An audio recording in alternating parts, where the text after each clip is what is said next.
आगे बढ़ेंगे, बात करेंगे बिहार की राजनीति की, जहां से आज बदली तस्वीर देखने को मिली है।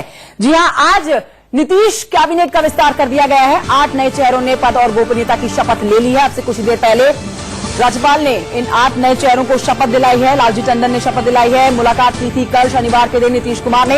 लेकिन अहम बात यह है कि बीजेपी को इस नए कैबिनेट विस्तार में जगह नहीं दी गई है। अब छाप यहां पर इस बात से समझी जा सकती है कि 16 लोकसभा की बिहार में सीटें पाने वाली जेडीयू पार्टी, जिसने 3 मंत्री पद की मांग की, जिस पर सहमति नहीं बनी, और अब उसी की छाप जो कयास लगाए जा रहे हैं वो यहां पर बिहार की राजनीति में देखने को मिल रही है।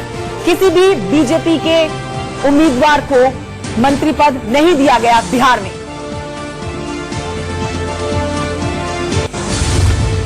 और आपको हम ग्राफिक्स के जरिए समझाने की कोशिश करते हैं कि कौन कौन से नए चेहरे जो हैं नीतीश कैबिनेट में जुड़ चुके हैं, कौन कौन से वो चेहरे हैं। आपके सामने आप देख सकते हैं, यहां पर अशोक चौधरी हैं जो कि बेहद करीबी बताए जाते हैं नीतीश कुमार के।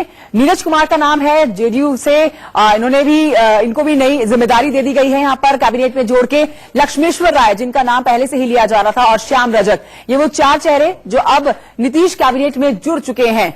इस कैबिनेट में जुड़े हुए सिर्फ 4 चेहरे नहीं हैं, इनके अलावा और 4 नए चेहरे हैं, वो भी आपको दिखा देते हैं। उसमें आप देख सकते हैं एक महिला कैंडिडेट जो है वो बीमा भारती है। इसके अलावा संजय झा है, नरेंद्र नारायण यादव है, राम सेवक सिंह है। ये वो 8 लोग हैं। वैसे आपको बताएं कि 11 जो है पद खाली है, लेकिन 8 पर नियुक्ति कर दी गई है। इन्हीं 8 चेहरों को लेकर हम बात भी कर रहे थे, ग्राफिक्स आपको पहले भी दिखा रहे थे, और अब इन्हीं 8 चेहरों को मंत्री पद दिया गया है। ये वो लोग हैं, ये वो पद खाली हुए हैं जो पहले किसी विधायक के थे, विधायक बनने के बाद वो सांसद बन जाते हैं, फिर पद खाली हो जाते हैं, और अब उन पदों को भरने के लिए काम जो है आज पूरा हो चुका है। अब से कुछ देर पहले की तस्वीरें आपको दिखाते हैं। ये जब मंत्रिमंडल का विस्तार किया गया नीतीश कुमार की, उसकी तस्वीरें हैं। यहां पर सबके चेहरों पर मुस्कुराहट देखी जा सकती है। राज्यपाल लालजी टंडन ने इन सबको शपथ दिलवाई है, लेकिन बीजेपी के शामिल ना होने पर यहां पर जो बड़े विश्लेषज्ञ हैं वो सवाल उठा रहे हैं और मान रहे हैं कि ये छाप उसी की हो सकती है जिसमें बीजेपी लोकसभा चुनाव में 3 मंत्री पद मांगने पर उनको जगह नहीं दी गई। इसीलिए ये खबरें सामने आ रही है कि इस मंत्रिमंडल के विस्तार में भी बीजेपी के किसी चेहरे को जगह नहीं दी गई है। अब यहां पर ये भी खबरें सामने निकल कर आ रही है, जानकार ये भी बता रहे हैं कि ये जो बदले से नीतीश कुमार के सुर है, नीतीश कुमार की भाषा है, क्या ये अगले विधानसभा चुनाव के लिए संकेत देने वाले बदले हुए सुर हैं? ये भी खबरें सामने आ रही हैं। बहुत दिन से लंबा इंतजार था आखिर मंत्रिमंडल में शामिल। क्या प्रायोरिटीज? माननीय नेता ने विश्वास व्यक्त किया है और मंत्रिमंडल में अपने साथ जगह दिया है। इसके लिए हम माननीय नेता के प्रति कृतज्ञता व्यक्त करते हैं और जो भी हम उनके विश्वास पर खड़ा उतरने का प्रयास करेंगे। जो भी विभाग मिलेगा उसका निर्वहन ढंग से करेंगे। मंत्रिमंडल विस्तार के बाद जो रीडिंग बिटवीन द लाइंस बहुत ज्यादा शुरू हो गया है, वो ये कि टिट फॉर टैट की राजनीति में कहीं न कहीं इंडल्ज कर रहे हैं नीतीश कुमार। नहीं, आई डोंट थिंक सो कि वो बात है। एनडीए पूरी तरह से इंटैक्ट है। बीजेपी से नाम नहीं आए होंगे, बीजेपी का जब नाम आएगा उसका भी होगा। लेकिन लग रहा है कि 2020 में भी चुनावी मैदान में एनडीए इसी स्वरूप में उतरेगी। बिल्कुल बिल्कुल बिल्कुल। ये थे अशोक चौधरी साहब। 8 नए मंत्रियों ने शपथ ली है। तमाम जो मंत्री हैं वो जेडीयू कोटा से हैं और इसी बाबत अटकलें तेज हैं कि आखिर भाजपा को क्यों जो है शामिल नहीं किया गया। पटना से कैमरामैन निरंजन के साथ शिवपूजन झा, इंडिया न्यूज के लिए। बिहार की इस राजनीति को समझना बहुत अहम हो जाता है। ये आज जो मंत्रिमंडल का विस्तार किया गया है, इस पर तमाम राजनीतिक दलों की निगाहें टिकी हुई थी, क्योंकि जेडीयू ने जो मांग की थी लोकसभा चुनाव में अपने 16 कैंडिडेट के जीतने के बाद के 3 मंत्री पद उनको दिए जाएं, जिस पर सहमति जब नहीं बनती है तो अब ये देखना वाकई में दिलचस्प हो जाता था कि क्या इस मंत्रिमंडल के विस्तार में बीजेपी को जगह मिलती है या फिर नहीं, जो कि नहीं मिली। उसको पूरा करना, उसको और आगे बढ़ाना। 2 छोटे सवाल और बिटवीन द लाइंस बहुत ज्यादा पढ़ा जा रहा है कि मंत्रिमंडल का जो विस्तार हुआ सिर्फ जदयू खाते से, भाजपा की अनदेखी। एक बात मैं बता दूं, एनडीए मजबूत है, मजबूती के साथ एक साथ है और आगे भी रहेगा। इसमें समीकरणों को भी साधा गया है। जाति समीकरण नहीं बल्कि काम करने वाले लोगों को दिया गया है। और नीतीश कुमार जी जाति धर्म की राजनीति नहीं करते हैं। वो बिहार के विकास के लिए सबका साथ सबका विश्वास और उसी पर कायम है। और ये मंत्रिपरिषद का गठन भी उन्हीं लोगों के प्रति आस्था व्यक्त की गई है। तो ये 2020 में भी यही स्वरूप रहेगा एनडीए का? निश्चित रूप से हमारा एनडीए का मजबूत है और पहले भी था और आज भी है और आगे भी हम उसी मजबूती के साथ काम करेंगे। चलिए, हमारी शुभकामनाएं। ये थे श्याम रजक, शपथ ग्रहण कर लिया है। जाहिर तौर पर सवाल लाजमी है कि क्या यही स्वरूप 2020 में रहेगा एनडीए का। पटना से कैमरामैन।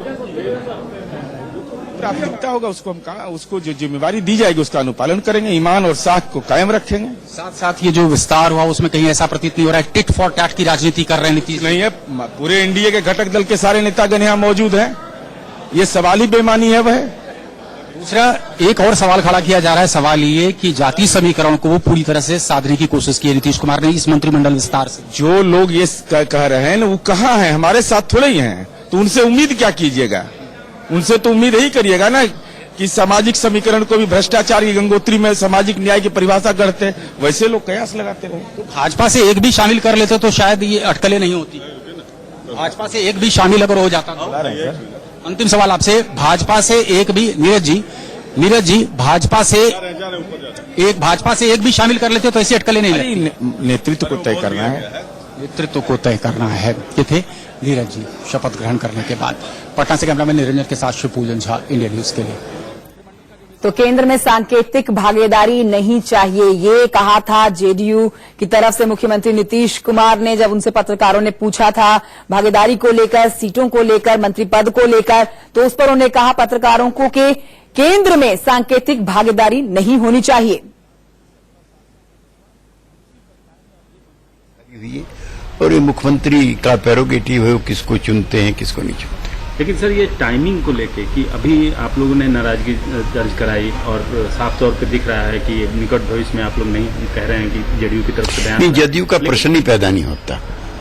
केंद्रीय मंत्रिमंडल में जाने का निकट भविष्य में जदयू का प्रश्न ही पैदा नहीं होता। तो आज बीजेपी के लोग शामिल नहीं हो रहे हैं, तो क्या इसको दरार देखा जाए दोनों गठबंधन? नहीं, मैं ऐसा नहीं मानता। बिहार में सब चीज सामान्य है। जेडीयू, बीजेपी, एलजेपी की वहां पे मिलीजुली सरकार है। तो मतलब जो बीजेपी के कोटे का भी बर्थ खाली है, जो पद खाली है, तो बीजेपी के लोग भी शपथ ले सकते थे। इसको क्या काउंटर रिएक्शन के रूप में देखा नहीं, मैं ऐसा नहीं मानता।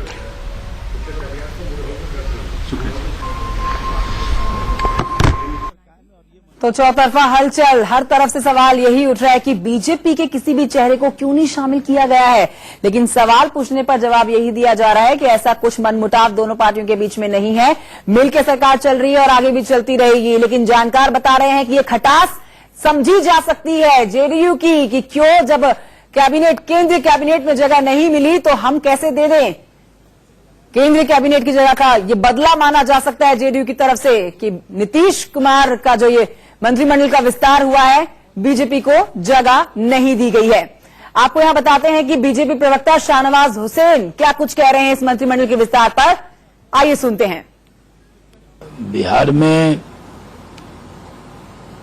जनता दल यूनाइटेड के कई मंत्री सांसद हो गए और उनकी सीटें खाली थी, तो वो अपने कोटे की जो कई सीटें खाली थी उसको वो भर रहे हैं और ये उनका पूरा अधिकार है, इसमें कोई विवाद का विषय नहीं है।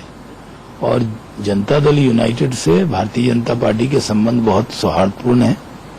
इसमें उनका मंत्रिमंडल का विस्तार करना ये उनका अधिकार है और ऐसे भी मुख्यमंत्री जी का अधिकार है कि वो अपने दल के जो मंत्री हैं उनके बारे में वो खुद निर्णय करें।